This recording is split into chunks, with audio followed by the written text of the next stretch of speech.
Mad Max franchise is finally back, and what a cracker George Miller delivered this time again.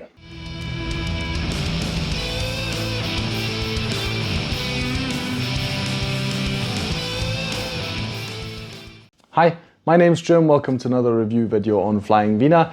Now, one of my biggest regrets cinema-wise ever is going to be that I was not there to watch Mad Max Fury Road in cinemas. Visually, it's one of my favourite films of all time.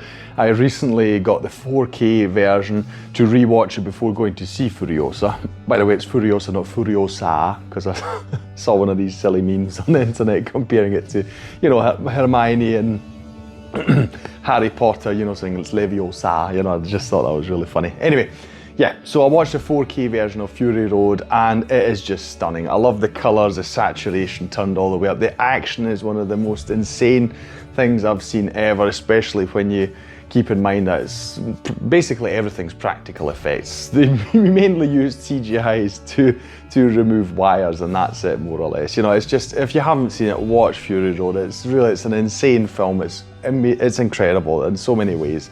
So I was really excited when it was announced, you know, that they're going to make Furiosa, because like I say, one of my biggest regrets, didn't see Fury Road in the cinema, so I was like, right, I need to go to the cinema this time, you know, to see it. And I'm so glad I did. Now, I'm recording this video just after the first opening weekend, the big, in America it's the Memorial Day weekend, the big sort of kick-off for the box office for the summer season. And unfortunately this film, and well, basically any film right now, is not making as much money as it should be. I talked about this when I was talking about The Fall Guy and how much films are costing, or Kingdom of the Planet of the Apes recently as well.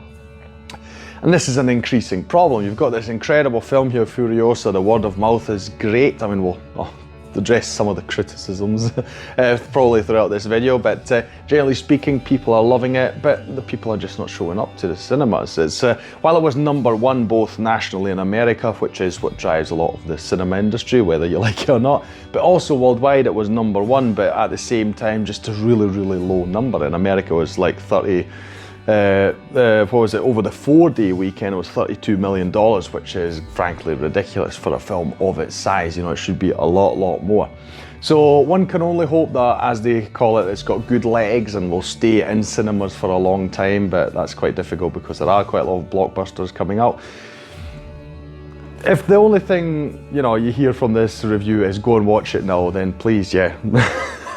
Take that, put it in your brain, you know, that notion, go and see it in cinemas in whichever way, or shape or form.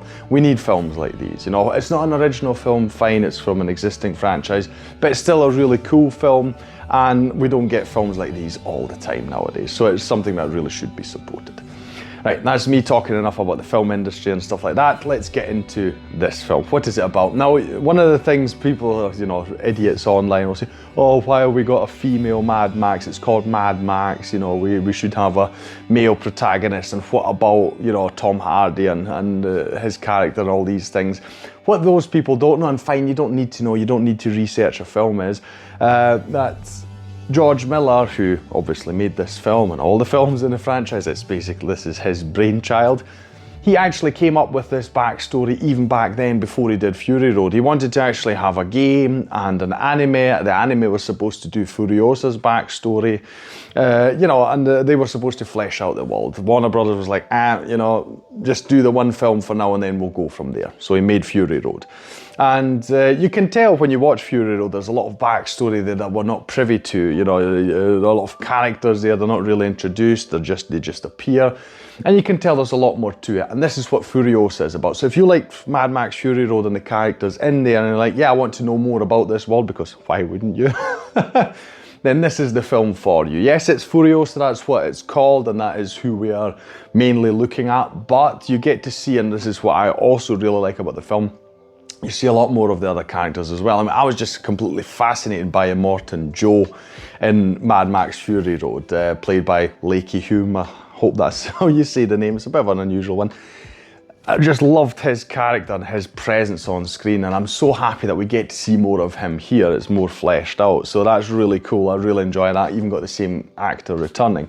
So yeah, that's basically what this film is about. We see how Furiosa became who she was in Fury Road, and yeah, like I say, a bit more about this world. So we start off with her being a young child. Now, if you haven't watched Fury Road, these are slight spoilers for that, but we learn there that Furiosa comes from a place where they live in a sort of an oasis, while everyone's basically living in the wasteland and scrounging around for all sorts of resources.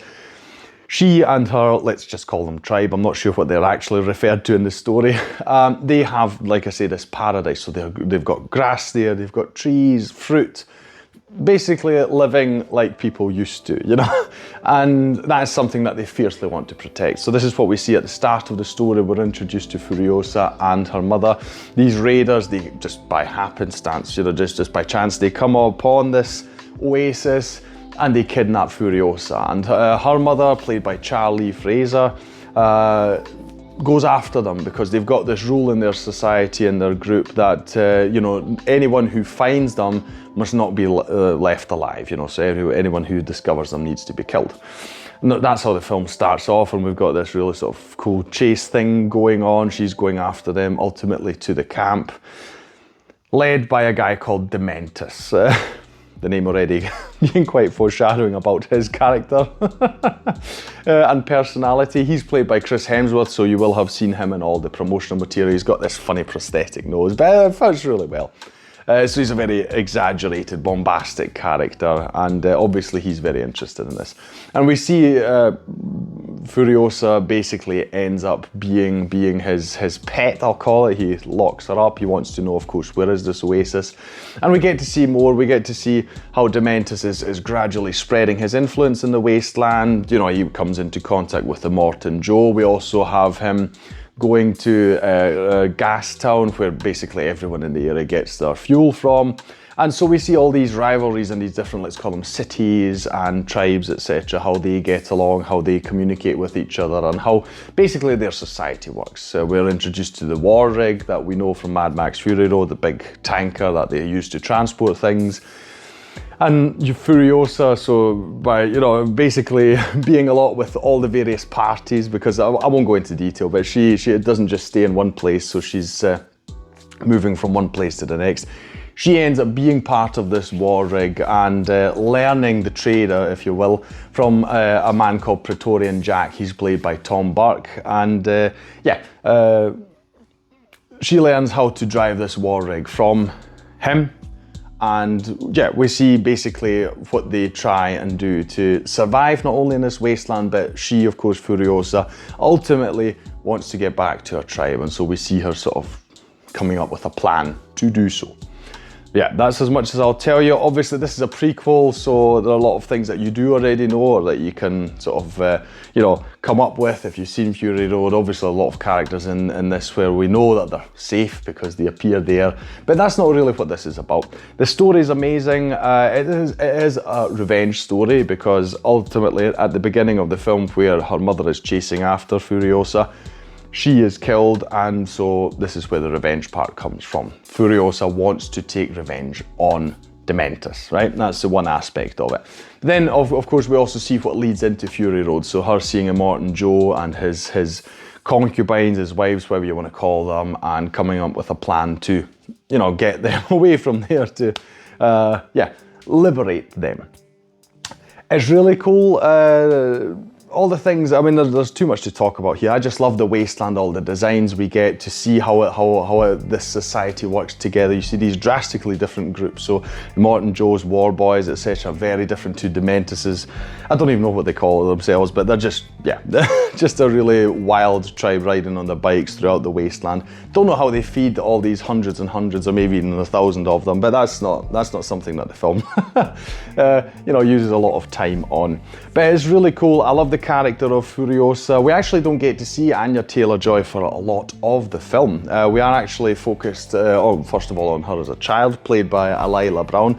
Does it so well because a lot with her eyes, because she doesn't have a lot of dialogue. Anya Taylor-Joy later also does not have a lot of dialogue. Mad Max films just generally don't have a lot of dialogue, but which is great because you can really focus on what you're seeing on screen. gives the actors a chance to just convey their emotions, etc., just through, yeah, physicality. And Alila Brown does this in the start, Anya Taylor-Joy does it later on, so they both do a fabulous job. Absolutely believable that they're both the same person, and that they're also Charlize Theron's character in Mad Max Fury Road, so it's a nice through line there. It's not one of these sillies because you see people, oh, you know, it's just a female, you know, they swap genders, etc. If you think that, you haven't watched Fury Road, that's all I can say to you. She's her own person, she's not a copy of Max. The film itself is not a copy of Mad Max Fury Road, which wouldn't make any sense also, because if they just went and did another one of these big chase films, etc., then everyone would say, why do this? You know, it's just, we've already had that. So while it's got, of course, cool action set pieces in it, especially involving the war rig that they use to transport stuff, there's still a lot of other things going on here, both in terms of action but also story. This one, as far as story is concerned, has got a lot more development in it than Mad Max Fury Road, because there's not much that happens in Fury Road story-wise. Here there's a lot more to it, not just with character of Furiosa, but everyone else as well. And the wasteland itself, you know, we get to explore so much of it, and it really shows you don't need Mad Max to explore this. Not every story needs to be centered around them. There's so many interesting and fascinating characters in this wasteland. I'd love to see all of them. There's a game that came out quite a long time ago. I think I should look into getting it, because I think that would be really cool to see it. Yeah, I mean, there's so many things I could say here. It's just a really good film. Anything someone wants to tell you about, this is just a gender swap and it's boring or anything, those people really did not pay attention to the film. The only criticism I have is a lot of the scenes have got very, very obvious CGI in them. They'll use a lot more CGI than they did with Fury Road. I understand why, because just the scope of it is a lot bigger. We've got a lot bigger environments, etc. So I absolutely get that. It's just at times it was a bit jarring for me because the quality wasn't quite there. But, you know, that's just the only criticism I have, really. The rest is fabulous.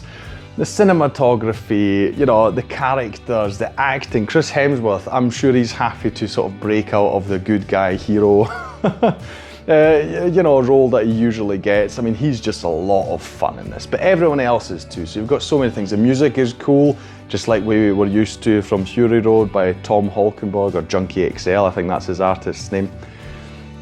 Everything fits together so wonderfully in this film.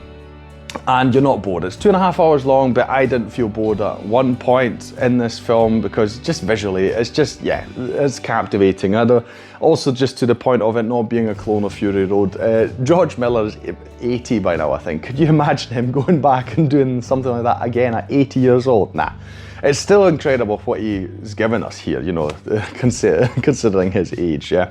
So the film is absolutely worth it. If you love the cinematic experience, you should definitely go and watch it. I like Fury Road more, but that's just because of the insane action in it. But I will say Furiosa, to me, story-wise, is the far superior film. And I would love to, at some point when I do then ultimately get the 4K Blu-ray, I will definitely be interested in watching them back to back, because I think it's just a really cool experience, because it's nearly seamless. Yeah, it's really nearly seamless. The transition from Furiosa into Fury Road, I think that would be a really cool experience to do. I'm definitely going to do that. So yeah, if you love cinema, support this film. That'll be all from me today. If you enjoyed this video, please like, share and subscribe. It is the best way to support this channel. Leave a comment down below about anything you want to see. If you've delved deeper into all these backstories and other media that George Miller is exploring to tell all these stories, let me know about them, in particular what I should check out. Have you played the game? Is that any good? What did you think about this film and the franchise in general? Any of that you want to say, put it down in the comments below. I'll thank you for watching this video, and I'll see you in the next one on Flying Wiener. Take care. Bye.